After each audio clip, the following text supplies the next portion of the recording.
guys, in this video I will show you how to download Zoho on your desktop, on your computer or laptop. Just before that, subscribe to the channel, then open your browser and just type download Zoho. And then you will go for this one, and here you will download for Windows.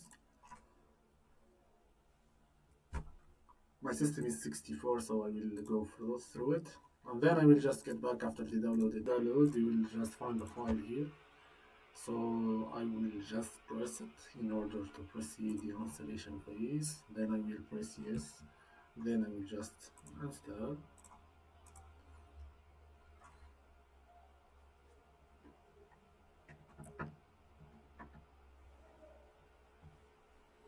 And that's it, guys.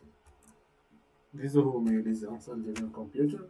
Subscribe to the channel with activation of the notification panel whenever there is new content, so you will be notified with. Like and share the video. Peace.